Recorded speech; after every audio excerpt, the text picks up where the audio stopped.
அரசியலில் சரியான தலைவர்கள் இல்லை அப்படிங்கறத அவர் ஒரு இடத்துல டீகோட் பண்ணி காமிச்சிருக்கிறாரு. அது மட்டும் இல்லாம சில விஷயங்கள் அவர் வெளிப்படையா சொல்லாம மறைமுகமா சொல்லியிருக்கிறாரு. அதை நீங்க எப்படி பாக்குறீங்க? போன முறை நடிகர் இன்றைக்கு மாபெரும் அரசியல் கட்சியுடைய தலைவராக அவர் சொன்ன முதல் விஷயமே என்னன்னாக்கா, அவர் ஆரம்பிக்கும் போது எப்படி ஆரம்பிக்கிறாருனாக்கா, என்னுடைய தம்பி தங்கைகளே அப்படின்னு தான் ஆரம்பிச்சாரு. அதுக்கப்புறம் என் நெஞ்சில் குடியிருக்க வழக்கம் போல அப்படியே கொஞ்சம் கொஞ்சமா கிராஜுவலா போச்சு. கடைசியில் ஏறி அடிச்சாரு பாருங்க. திமுகவுக்கு மிகப்பெரிய செருப்புகள்ட்டு அடிக்கிற மாதிரி ஒரு விஷயம் என்ன பண்ணாருன்னா, அந்த நாங்குநேரியில பாதிக்கப்பட்டு வெட்டப்பட்ட ஒரு மாணவன் இருந்தான் பார்த்தீங்களா, அந்த மாணவனை உட்கார வச்சுட்டு ஃபர்ஸ்ட் வந்தோடனே அவர் பக்கத்தில் உட்காந்துட்டு தான் அதுக்கப்புறம் ஸ்டேஜுக்கு ஏறினார். ஸோ அது என்ன சொல்ல வர்றாருன்னா, இனி சாதிய ரீதியான அடக்குமுறை பாகுபாடு இந்த வெட்டு குத்தெல்லாம் இருக்காதரா, உனக்கு பக்கபலமாக நான் இருக்கேன், தமிழ்நாட்டில் இனி நான் வந்துட்டேன்னா இந்த கொடுமைகள் நடக்காதுன்ற விஷயத்த பட்டவத்தமாக அடிச்சிருக்காரு. ஒரு புதுசாக ஒரு ஆப் ஒன்று ரெடி பண்ணுறாரு. இது யாருன்னா பெண்களுக்காக ஒரு ஆப். பெண்கள்கிட்ட யாராவது அத்துமீறாங்க அப்படின்னா அந்த பெண்கள் அந்த ஆப்பை அந்த ஒரு பட்டன் மாதிரி கொடுக்குற தொட்டுட்டிங்கனாக்கா, அந்த சரௌண்டிங்ஸில் இருக்கக்கூடிய விஜய் கட்சியுடைய ரசிகர்கள் இருக்காங்கல்ல, டக்குன்னு எல்லாத்துக்கும் போய் அலர்ட் போகும். அடுத்த 10 நிமிஷத்தில் கடன்னு எல்லாம் வந்துடுவானுங்க, அடித்து கையால் உடைக்கிற வேலையை பார்த்துருவாங்க. ஸோ பெண்களுக்கான பாதுகாப்பை உறுதி செய்வதற்கு இப்படி ஒரு ஆப். சீமான் அவர்கள் இன்னைக்கு கால் பண்ணியிருக்கிறதா ஒரு நியூஸ் வெளியே வந்திருக்கு. அது செய்தி இதுலயும் போட்டிருக்கிறாங்க. என்ன சொல்லியிருக்கிறாருன்னா, இதை கூட்டணிக்கான ஒரு முன்னோட்டமா எடுத்துக்கலாமா அப்படின்னு கேட்கும்போது எடுத்துக்கலாம் அப்படிங்கிற ஒரு விஷயத்தையும் சொல்லியிருக்காரு. என் தம்பியோட கோட்பாடும் என் கோட்பாடும் கிட்டத்தட்ட ஒரே மாதிரி போகுதுன்னும் பொழுது எங்களுக்கு அதான் என்ன சொல்றது, நீ காதலிச்சாங்கன்னா நான் காதலிச்சேன், மொத்தத்தில் எனக்கு அந்த குடும்ப நாசமாக பொண்ணு வடிவே சொல்லுவாங்க பார்த்தீங்கன்னா, அந்த மாதிரி விஜய் சேர்ந்தாலும் சரி, விஜய் கூட சீமானன் சேர்ந்தாலும் சரி, யார் வேணாலும் சேரலாம். ஆனால் அழிக்கப்பட வேண்டிய தீய சக்தி எதுனா திமுகன்றதை 2 பேருமே பட்டவத்தமாக சொல்லியிருக்காங்க. விஜயை நீங்கள் தொடாமல் இருந்தீங்கன்னா ஊருக்கு வெளியில் மாநாடு, விஜயை நீங்கள் தொட்டீங்கன்னு வச்சுங்களேன், அப்புறம் ஊருக்குள்ளே தான் மாநாடு மயிலாடுன்னு இறங்கி ஆடுவாப்புல, தளம் தாங்காது, அதுக்கப்புறமேட்டு வேற மாதிரி போகும்.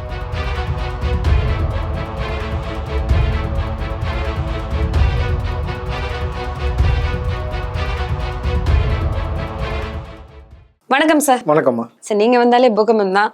இன்னைக்கு பூகம்பத்துல ரொம்ப முக்கியமான விஷயம் என்னன்னா தலைவர் விஜய் அவர்கள் எல்லா மாணவர்களையும் அழைத்து பரிசு கொடுத்துட்டு இருக்கிறாரு. அவரோட அரசியல் களத்துல வேலை பார்க்க ஆரம்பிச்சுட்டாரு. இது 2வது முறை. போன வருஷம் பண்ணாரு. அதோட இந்த தடவை போன வருஷத்தோட இந்த வருஷம் எதிர்பார்ப்புகள் அதிகமா இருந்துட்டு இருக்கு. ஏன்னா போன வருஷம் அவர் அரசியலுக்கு வருவதை அறிவிக்காம பண்ணாரு. இந்த தடவை அரசியலுக்கு வந்ததுக்கு அப்புறம் பண்ற ஃபர்ஸ்ட் மாணவர்களுக்கு பரிசளிப்பு விழா.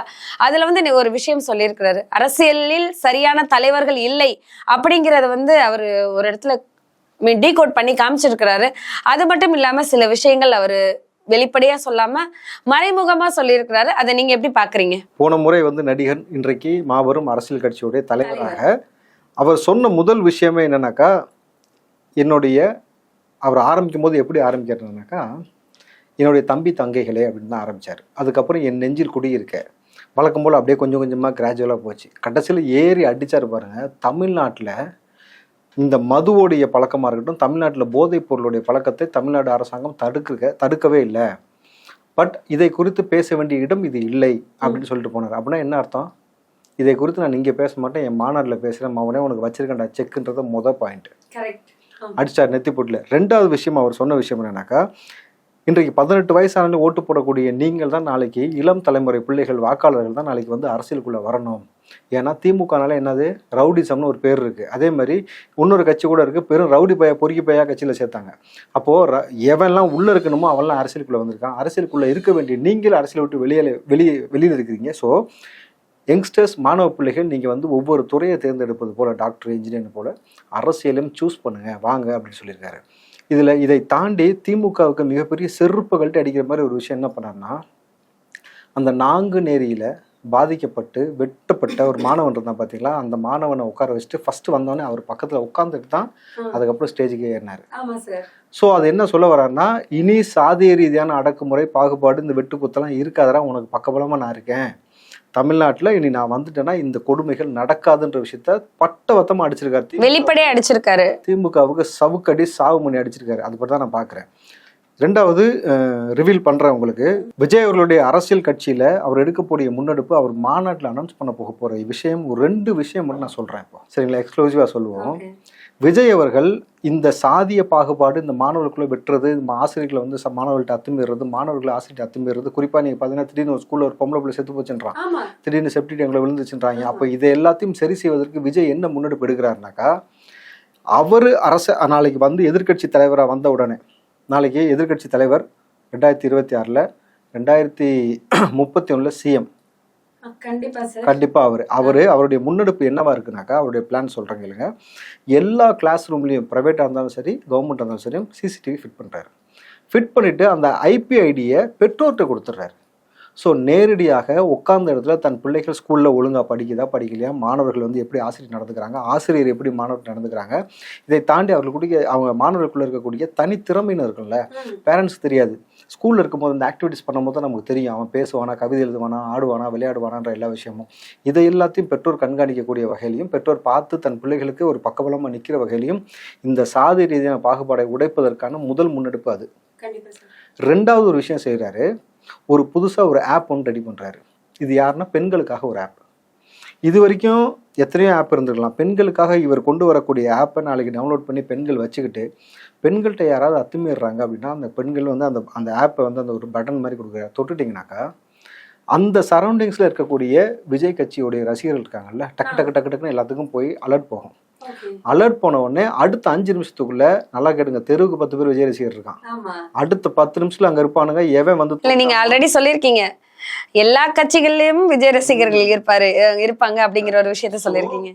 அடுத்த 10 நிமிஷத்துல கடகடன்னு எல்லாம் வந்துருவானுங்க, அடிச்சு கையால உடைக்கிற வேலையை பார்த்துருவாங்க. ஸோ பெண்களுக்கான பாதுகாப்பை உறுதி செய்வதற்கு இப்படி ஒரு ஆப், நாளைக்கு இந்த ஆப் போலீஸே யூஸ் பண்ணாலும் ஆச்சரியப்படுறது. கண்டிப்பா சார், கண்டிப்பா. ஸோ அப்படி ஒரு முன்னெடுப்பு, இதை போன்ற பல விஷயம் வச்சிருக்காரு. அதை அவர் சொன்னாதான் நல்லா இருக்கும். ஏன்னா இதை வந்து இன்றைக்கு நான் இவ்வளவுதான் சொல்லணும், எனக்கு தெரிய வந்திருக்க விஷயம் இது. ஸோ சரி, இன்னைக்கு என்ன விஷயமோ, இன்னைக்கு என்ன நடக்குதோ அதை பத்தி மட்டும் தானே பேசணும். மாநாடுன்னு ஒண்ணு இருக்குல்ல, மாநாடுக்காக தானே எல்லாரும் வெயிட் பண்ணிக்கிட்டு இருக்காங்க. மாநாடுக்காக தமிழ்நாடு மட்டும் இல்ல, இந்தியாவே வெயிட் பண்ணிட்டு இருக்கு. ஏன்னா அப்புறம் இன்னொரு விஷயம் சொன்னார் சார், நிறைய அரசியல் இருக்கிறவங்க சில விஷயங்களை கிளப்பி விடுறாங்க, சில தேவையில்லாத ரூமர் எல்லாம் கிளப்பி விடுறாங்க, தேவையில்லாதெல்லாம் பேசிட்டு இருக்காங்க, அதெல்லாம் நம்ம கண்டுக்க கூடாது அப்படிங்கிற விஷயத்தையும் அவர் முன் வச்சிருக்கிறாரு. எப்படி சொல்லியிருக்காருன்னா, புரணி பேசுறானுங்க, புரியுதுங்களா, இருக்கிற விஷயத்த இல்லாத மாதிரி, இல்லாத விஷயத்த இருக்கிற மாதிரியும் சித்தரிச்சு சில அரசியல் கட்சிகள் குறிப்பா சொல்லியிருக்காரு அந்த வார்த்தையை. அப்போ அந்த சில அரசியல் கட்சினால எவன்னு தெரியும், புரியுதுங்களா. நீங்க விஜய்க்கு பிறந்த நாளுக்கு வாழ்த்து சொன்னியது த்ரிஷா, அதை எவ்வளவு கேவலமா சித்தரிச்சு விட்டாங்க திமுக உங்களுக்கு தெரியும். அப்போ அவர் என்ன முன்னெடுத்து சொல்ல வர்றாருனாக்கா, இருக்கிற செய்தி இல்லாத போல காட்டுவது அப்படின்னாக்கா எதை சொல்றாருனாக்கா, முதலமைச்சர் கொடுத்த வாக்குறுதி நிறைவேற்றின்னு பச்சையா போய் சொன்னாரு, அது எல்லா ஊடகமும் போச்சு. அப்ப இல்லாத ஒரு விஷயத்த இருக்கிற மாதிரி நீங்க காட்டுறானுங்க. நீங்க விஜயோடைய, அதாவது அந்த கள்ளக்குறிச்சிக்கு அந்த இறப்பின் பொழுது அந்த அதுக்காக போன இடத்துல களத்துல போய் நின்னார். ஆமா, நின்ன இடத்துல 5 லட்சம் பேர் பார்த்த உடனே நீங்க வயிற்றுல அசிங்கமா பேச வச்சிருக்காங்கன்னா, நாளைக்கு மாநாடுக்கு 50 லட்சம் பேர் வருவானே, நாண்டுகிட்டு தொங்குவியான்னு கேட்க. இல்ல சார், வெயிட்டிங்ல தான் இருக்கும். மாநாடு எப்ப நடக்கும், என்ன நடக்க போகுது, இன்னைக்கே வந்துட்டு யாரை கேட்டாலும் சொல்றாங்க, இன்னைக்கு வந்து விஜய் என்னன்னா, இன்னைக்கு வந்து விஜய் வந்து மாணவர்களுக்கு எல்லாம் பரிசளிக்கிறாரு அப்படிங்கிற ஒரு விஷயம் வந்து எல்லா இடத்துக்குமே பரவி இருக்கு. அப்ப மாநாடு வந்து எந்த அளவுல நடக்கும், ரொம்ப பிரம்மாண்டமா தான் நடக்கும்.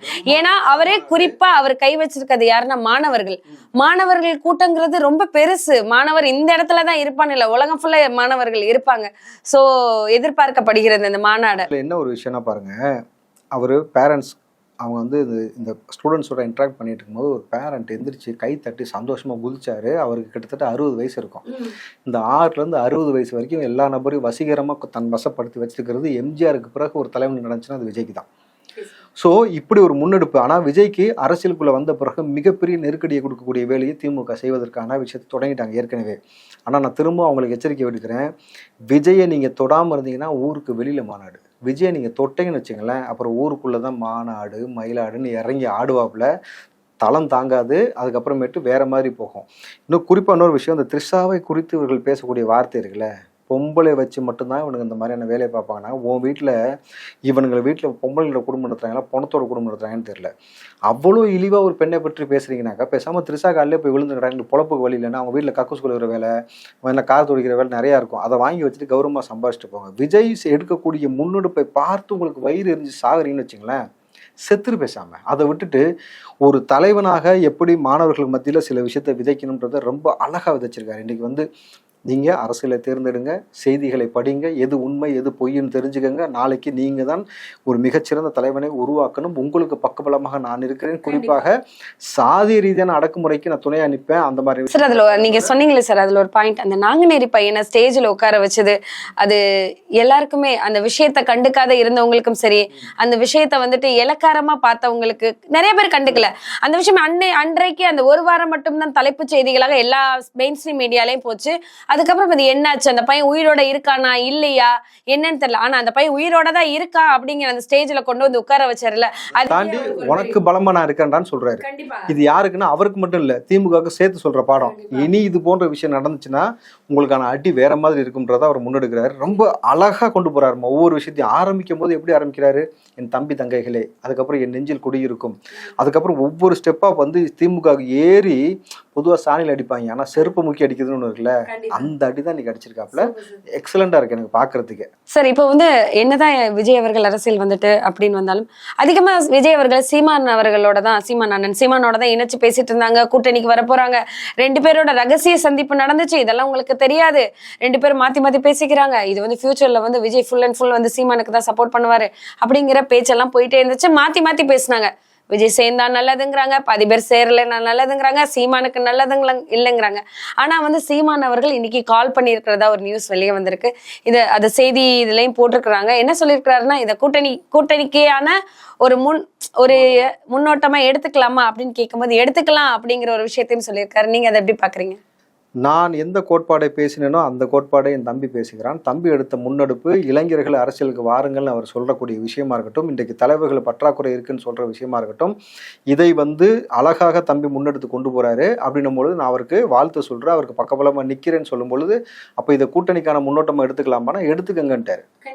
எடுத்துக்கங்க. ஆனா நீங்க ரொம்ப விரைவா கேட்குறீங்க, 2025 26 கூட கேட்கலாம். பட் ஆனா நீங்க எடுத்துக்கங்க. ஏன்னா என் தம்பியோட கோட்பாடும் என் கோட்பாடும் கிட்டத்தட்ட ஒரே மாதிரி போகுதுன்னும் பொழுது எங்களுக்கு அதான் என்ன சொல்றது, நீ காதலிச்சானா நான் காதலிச்சானே, மொத்தத்தில் எனக்கு அந்த குடும்ப நாசமா பொண்ணு வடிவேல் சொல்லுவாங்க பார்த்தீங்களா, அந்த மாதிரி விஜய் சேர்ந்தாலும் சரி, விஜய் கூட சீமானன் சேர்ந்தாலும் சரி, யாரு வேணாலும் சேரலாம். ஆனால் அழிக்கப்பட வேண்டிய தீய சக்தி எதுனா திமுகன்றதை 2 பேருமே பட்டவத்தமா சொல்லியிருக்காங்க. அண்ணன் சீமான் நல்லா யோசிச்சு பாருங்க, கூட்டணியில் இருந்து கொண்டே அண்ணன் திருமாவளவன் வந்து இந்த கள்ளச்சாராய மரணத்திற்கு வந்து ஒரு கண்டன ஆர்ப்பாட்டம் பண்ணாரு. இதுவும் விஜய் கூட பேசிய பிறகு எடுத்த முன்னெடுப்பு. விஜய் கூட பேசின பிறகு அண்ணன் திருமாவளவன் ரொம்ப தைரியமா திமுக எதிர்த்து ஒரு கண்டன ஆர்ப்பாட்டம் பண்ணாரு பொழுது, நாளைக்கு ராகுல் காந்திக்கு வந்து விஜய் வாழ்த்து தெரிவிச்சிருக்காரு, விஜய்க்கு வந்து ராகுல் காந்தி வாழ்த்து தெரிவிச்சிருக்காரு. அப்ப எவ்வளவு பெரிய ஒரு காம்போ உருவாகுது பாருங்களேன். அப்ப நாளைக்கு மாநாடு, அப்ப வந்து கடைசியில என்னன்னா நீங்க சொன்ன மாதிரி விஜய் இல்லாமல் அரசியல் இல்லை, விஜய் இல்லாமல் 2026 இருக்காது அப்படிங்கிறது தெளிவா தெரியுது. விஜய் இருப்பார், திமுக இருக்க மாட்டாங்கன்னு தெளிவா தெரியுது எனக்கு. புரியுதுங்களா? அப்படிதான் நான் பாக்குறேன். விஜயோடைய முன்னெடுப்பு வந்த பிறகு நாளைக்கு சொல்றல, அந்த மாநாட்டுல சொன்ன மாதிரி நாளைக்கு ராகுல் காந்தி மாநாட்டுல ஏறி உட்காரும் பொழுது திமுக காரனுக்கு அடியில தீய வச்சு விட்ட மாதிரி இருக்கும். அவன் கத்தவும் முடியாது பொத்தவும் முடியாதுன்னு சொல்லிட்டு முழிப்பான் பாத்தீங்களா.